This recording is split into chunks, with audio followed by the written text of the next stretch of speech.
So what's up, y'all? It's KLUG back at with another video. Sorry it took me so long. It took me like 10 days or whatever, but we back in action. And today we finna react to... I can't react to other animated stories I wanted to react to since I got copyrighted. And I know that copyright... And I've been trying to record another videos, but the headphones, I couldn't hear anything. So it's hard for me to get everything done and stuff like that. But I'm using a new app now until the other one fixes their act, get their act together. So, how y'all doing today? I'm doing nice. It's another horror video because I know y'all like those videos. I love them too. Don't worry. And if I get copyright claimed again, I might quit doing reaction videos. I'm gonna just find something else to do on YouTube. And if I get anything else happen, we'll just see what happens. Now, anyways, how you guys doing? Hope y'all doing good. Let's go ahead and start. It's called 3 Really Creepy True Arcade Horror Stories. Let's go ahead and get started. Come on. And I'm getting a haircut later. My dad might cut my hair off. I don't know if he is or not, but I pray he doesn't, because I don't want to have to get my hair cut off. Anyway, let's watch. Arcade Horror Stories. Story 1. James Silvo. This is one of those stories from my childhood that still just gives me the chills thinking back to it even today. It was October, right, and my family was on vacation to some family resort in Catskill, New York. It was kind of in the middle of nowhere, but there were a decent amount of other families at the resort. There were a lot of kids. I remember the resort being surrounded by forest in all directions, but the actual resort grounds were fairly large. I was 8 years old. I was an awkward, shy kid for most of my childhood. I would follow the lead of my older brothers usually whenever in social settings. I'm the third child of 4. I have 3 brothers. Wait. Yeah, I just forgot. I forgot my headphones, the mic that goes to this video. I forgot about that. I ain't gonna stop it. I'm gonna just get the headphones real quick. I forgot about that. I swear I forgot about that.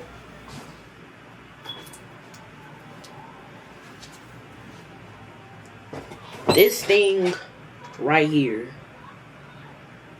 I forgot about that. Now let me find something that holds it up. Let's see. This is good. Alright, come on. My fault that I forgot. To stop holding the video. I'm sorry. Just get everything rearranged. Spell a cute girl, rearranged. First we gotta be realized, got Snow White here. And glowy green eyed. Alright, come on. Now we can continue. Knew something was off. During this vacation, my older brothers Eric and Josh were mostly hanging out amongst themselves since they're closer in age than I am with them. My little brother Craig was only 4, so he was constantly with my parents.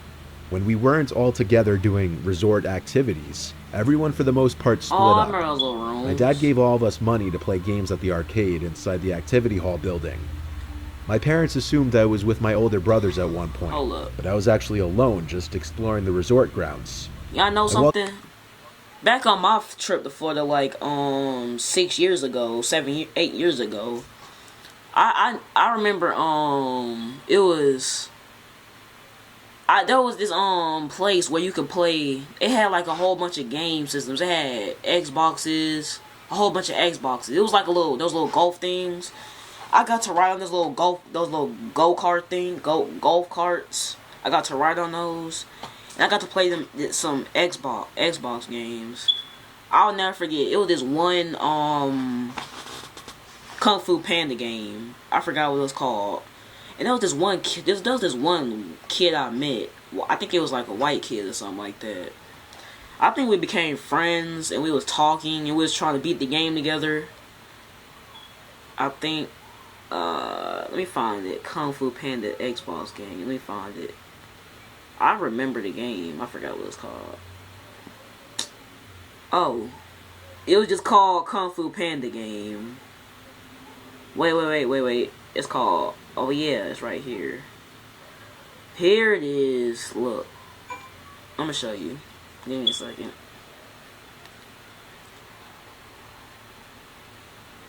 It was this game right here. Can y'all see that? This game right here. This game. My phone's kind of screwed up right now, but hopefully you know what it's called. Alright. Sorry, I just had to get that out. Around the big cement pathway that looped around the entire resort, I passed by some families playing bocce ball, croquet, and other sports. I was partially looking for my brothers or just anything I could do by myself. I started exploring the inside of the activity hall building, and I found the arcade my dad was telling us about. It was actually a pretty impressively sized arcade.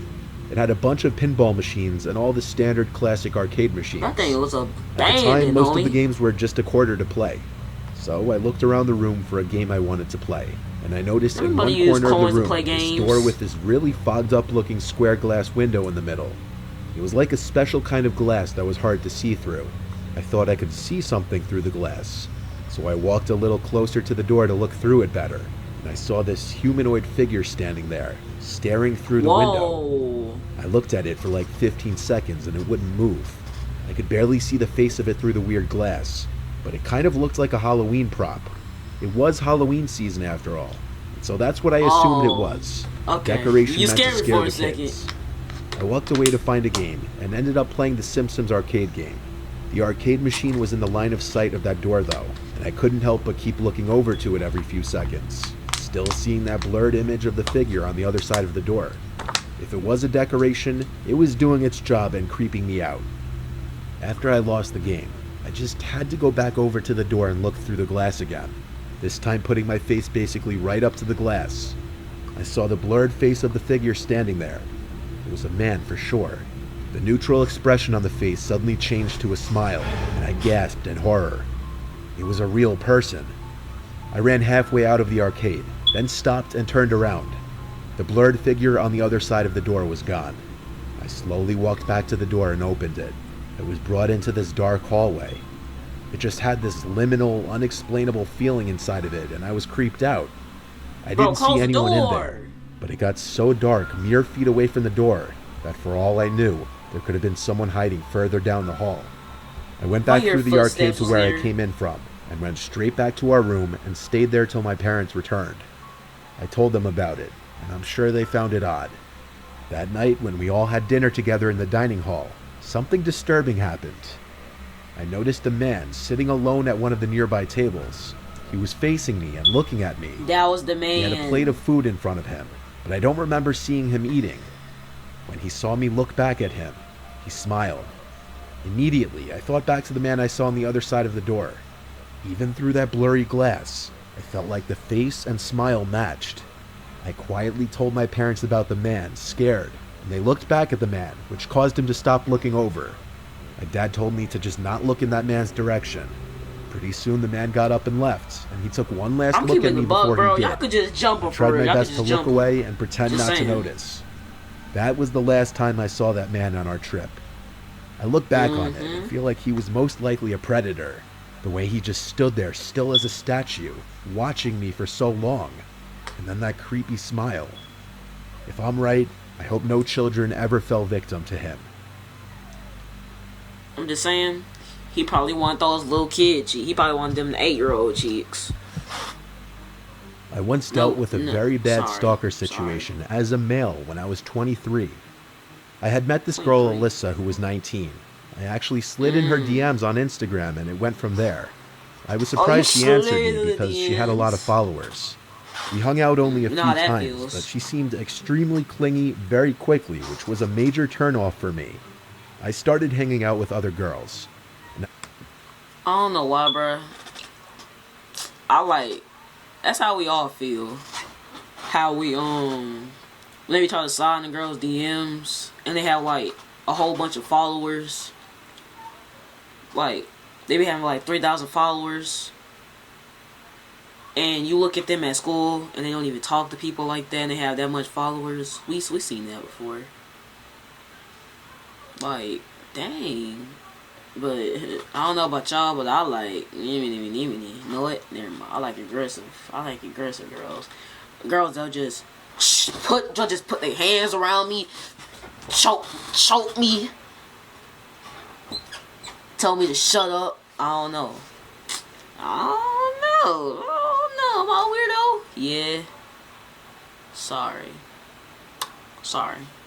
I would get new followers. Alyssa actually texted me angrily about it, as if we were dating. She got mad at me for allegedly ignoring her texts, yet my follower count was going up from new girls. It was pretty comical at first. I didn't really let it bother me. Putting that work, I see. I started talking to this girl, Meg. As our second date, we decided to go to Dave & Buster's. We drank a little before we went, so when we got there, we already kind of had a buzz going. We were playing the Basketball Connect 4 game. That's when my phone kept going off in my pocket. After the timer on the game ended, I checked my phone, and I got 3 texts from a random number and a picture. The picture was of Meg and I. Y'all, where y'all taking y'all girl to a first date? Me personally, I'll probably take my girl on a date to the first date. Probably like maybe go get some ice cream or something like that. Yeah, maybe some ice cream, or like a arcade or somewhere where we can do stuff. I heard you cannot go to a movie because you cannot talk in the movie. That's stupid. And you can't really go out for dinner since the food may be too good. And you know how it is when you get good food at a restaurant. You just don't want to talk to nobody. Like when somebody tries to talk to you, I'd be like, bro, shut up. Dang, I'm trying to enjoy my food. Let me tell you, every time I go to a restaurant, I'm always getting the same meal. Tenders, fries. If we locked in, ain't no switching up. In front of the basketball game. The text said, "No way, I'm at Dave & Buster's too." When I went to text back, I saw the text didn't come from another iPhone, so it most likely meant it was sent from some kind of burner number app. I looked in the direction from where the picture was taken. My first assumption was that it was going to be Alyssa, but she wasn't there.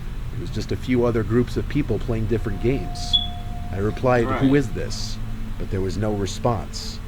I showed Meg the text and picture, and she agreed it had to be a friend messing with me. We went across the place to a different game, and it happened again, a few minutes into playing this new game. I got a picture texted to me with both of our backs turned to the person taking the picture, and they were maybe like 50 feet away from us when it was taken. It looked blurry though, like it was zoomed in. This time they sent a text saying, "My favorite game, can you beat my high score, LOL." I told Meg to wait there as I walked to the area where the picture was taken from. I looked all around the immediate area, expecting to see Alyssa or honestly anyone I knew, but it was just a bunch of strangers. Some random lone guy playing some ticket jackpot game, this group of teenagers playing skee-ball. It was a normal scene.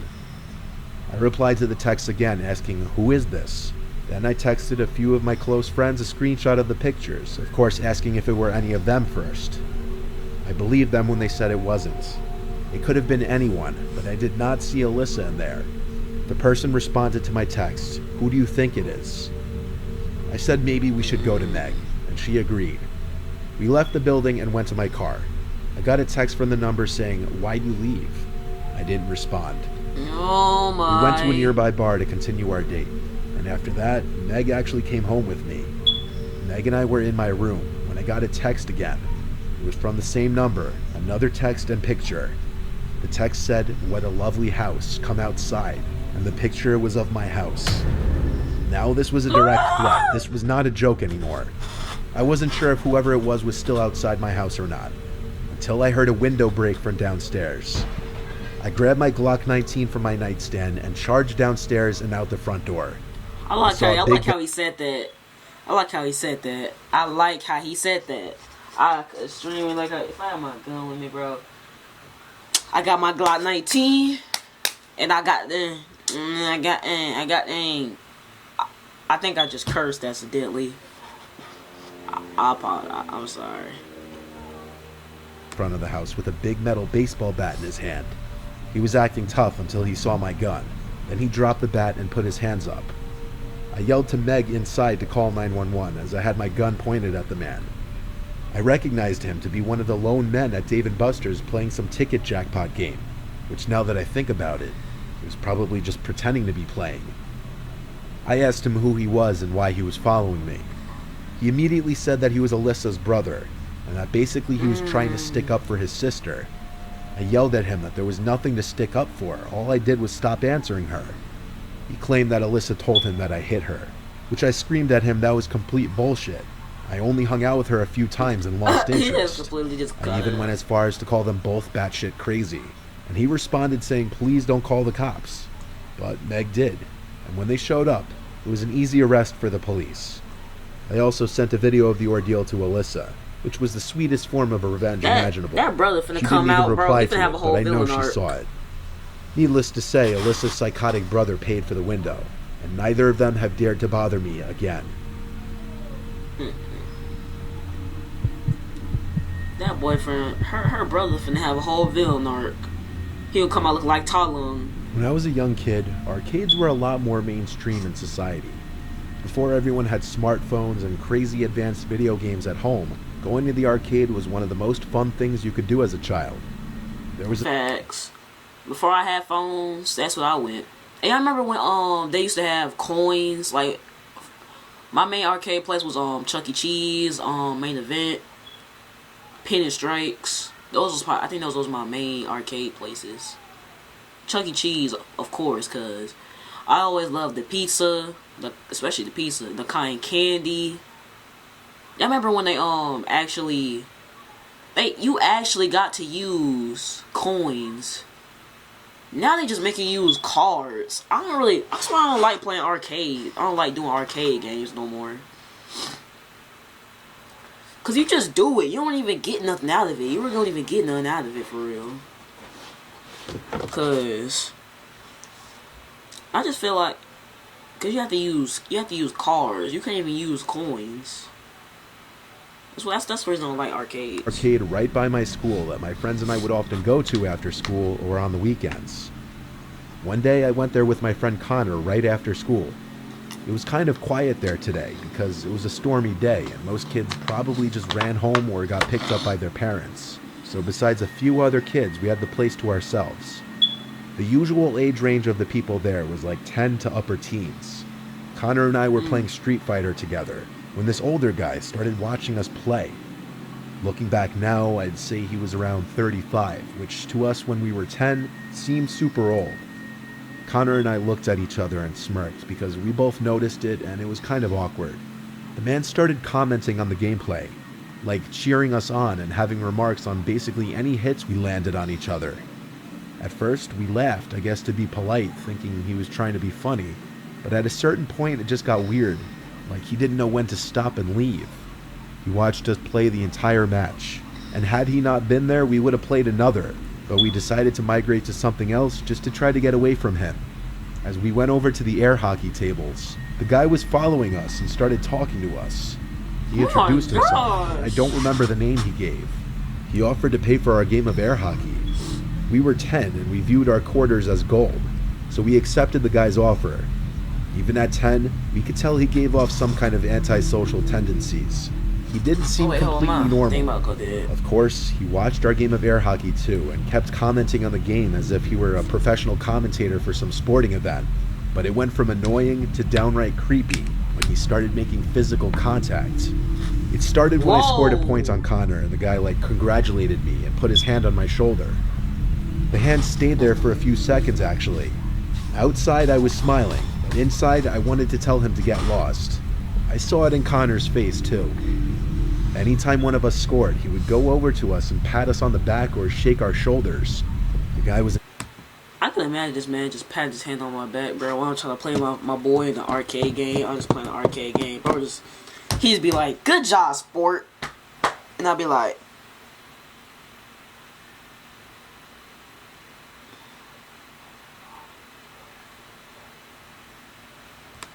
I can imagine how he was like. He put his hand on. He put a hand on the back. He was like. And then get lost. Weird. Because of it, we decided to cut the arcade trip short. We told the guy we were going to head home. He then replied saying we'd be crazy to walk in the rain and offered us a ride home. We didn't have cell phones back then, and as kids we were a lot more independent, so we fully well planned to run home in the rain. We thanked him, but said we live close, so we'll be alright. That was our mistake, not lying and saying we had a ride. We left outside into the rain and started to run towards my house. Connor was going to come over to hang out. As we were running home, a red car started creeping up from behind us, in a manner that they weren't even trying to hide the fact that they were following us. We looked back at it and could see the man from the arcade behind the wheel. He pulled closer and yelled out his window, telling us to get in. We ignored him, and he persisted, Leave us saying alone. we're getting soaked, get in the car. I yelled back, we're good, and we continued to run. We were getting closer to my house. The man suddenly gave the car some gas and sped ahead of us, then pulled over next to the curb where we were about to pass. Connor and I stopped, and I said, cross the street. We did, to avoid the man possibly jumping out of his car to grab us.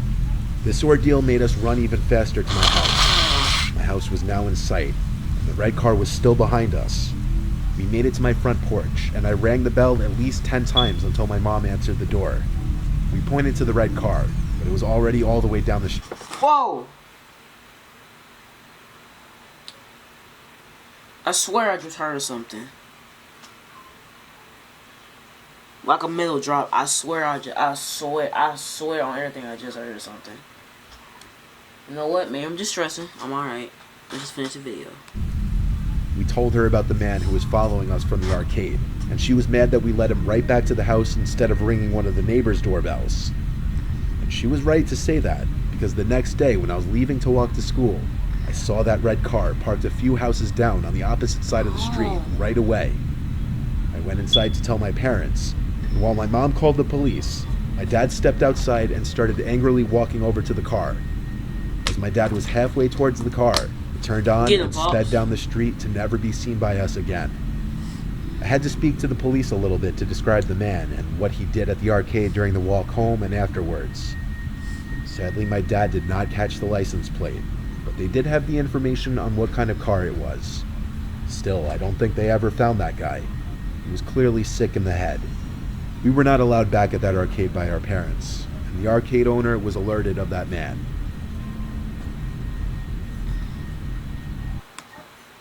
That was crazy. Now, let's go ahead and end this. My parents just got back, and I gotta end this quickly. I'll see you guys in the next video.